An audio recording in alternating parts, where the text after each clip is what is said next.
So my student has actually done lattice before. He did lattice in 3rd grade and he kind of remembers how the process works. So today I'm just going to be refreshing his memory, and we're actually going to be working on 3-digit multiplication instead of 1-digit or 2-digit multiplication, just because I feel like it would be more complex for him because he's a complex learner. So we're going to start off by explaining lattice itself, like how the equation itself works. So what you're first going to do is draw a box. So we're doing 3-digit multiplication, so we want to make sure we have enough room to multiply 3 digits. And then you're going to take your 2 numbers. I like to take the larger number and put it on the top, and then the smaller number on the side. You can do it either way works. This is just the way I like to do it.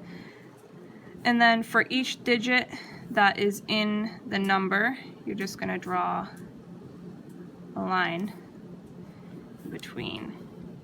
Alright, and then the next thing you're going to do, I don't know if you know, but lattice is also the woodworking that you can do underneath a porch, like the diagonal kind of fencing that you can put up under a porch. So that's how I remember you have to put the diagonal lines through, because that's what lattice is.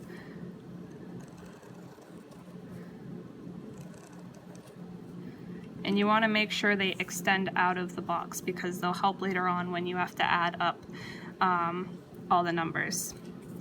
Okay, so you can start anywhere. I'm going to start over here, but you can start anywhere you want. And what we're going to do is we're basically going to multiply. So in this row we have 1, and in this column we have 4. This column is 6. This column is 1, this row is 8, and this row is 2. So I'm going to go into this box, and this column is 4. I'm going to look at row 1, and we're going to do 4 times 1. 4 times 1 is 4. And then I'm going to move this way. And now we're going to do 6 times 1. 6 times 1 is 6. And then 1 times 1 is 1. And we can always put zeros up in the top too, just as placeholders. And then I'm going to move back over to the 4. So 4 times 8, 8, 16, 24, 32. And then 6 times 8, 8, 16, 24, 32, 40, 48. And 1 times 8 is 8. And then back over to the 4. 2 times 4 is 8, 0 is a placeholder, and 2 times 6 is 12, and 2 times 1 is 2. Alright, now that we have all of our numbers in the correct places, we're going to look at the diagonal formation of this, and we're going to add up each number in these diagonal rows. So 2 alone is just 2, 8 plus 2 is 10. So now in this case we're going to have to carry the 1 from the 10. So you're going to put the 0 down, and I like to put it inside of a box so I remember to add it. You can put it up here, you can put it in a different box, but I like to just put it in the box closest here so I remember to add it.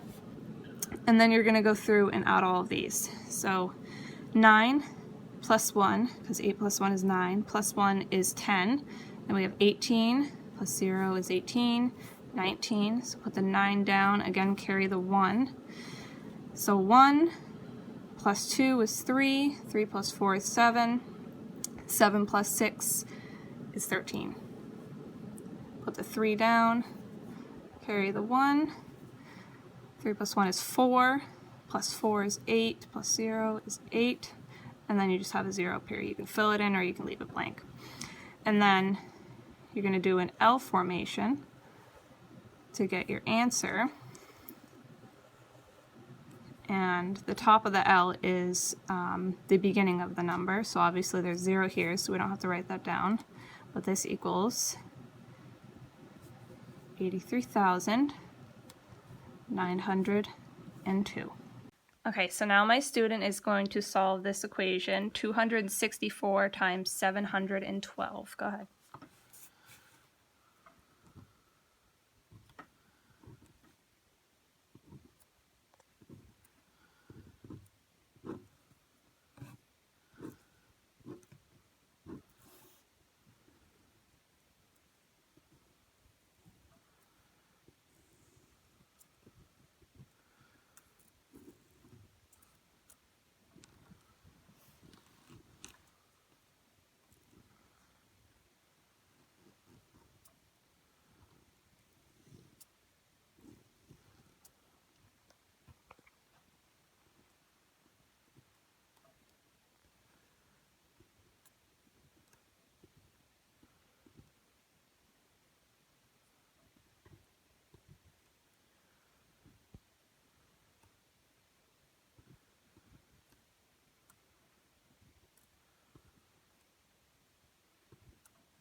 check your answers.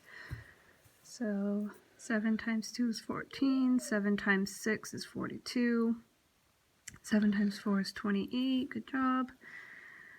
1 times 2 is 2, 1 times 6 is 6, 1 times 4 is 4, 2 times 2 is 4, 2 times 6 is 12, 2 times 8 is 4, and then you come out with, don't forget to circle or outline where you're getting the answer from, because it's that L shape that gives you the answer. So 187,968. So before teaching this lesson on lattice, I made sure to test my students' knowledge on lattice, because he is an older student and he mentioned something about learning lattice in 3rd grade. So this lesson was more of a refresher, and I guess kind of a test of his knowledge on lattice, because in 3rd grade I think he mentioned he was multiplying like 2-digit numbers and obviously single-digit numbers, but he didn't work much with 3-digit numbers, specifically in the lattice form. So I used this information to the best of my ability, and I made a 3-digit number equation, so a 3-digit number multiplied by another 3-digit number, and I had him do it in the form of lattice. And I think the biggest struggle was remembering to carry, like if a number gets to 10 or above, remembering to carry that 1, or if it was like 20 something, that 2 over to the next column and then add it to that diagonal set of numbers, and to do that every time that happens. So that was just kind of a refresher I had to give him. You didn't see that in the video. That was before I had recorded the video, when I had tested his knowledge. But during the video, I basically taught him the basics, and he seemed to catch on really well. And like I said, it was a refresher, so he already knew some of this stuff. And he was able to perform really well, and you can see me check his knowledge and make sure that everything is correct, and it did turn out to be really correct. So he did a great job. I wish I had someone else that didn't know much about lattice. I'd love to test someone else who didn't know much about lattice, but I think this was really good for him, to be able to just refresh his knowledge when it comes to lattice, especially because it's so popular in the education system now. It wasn't as popular when I was a child. I didn't get taught this. So it was really good for him to just remember the whole process of doing it.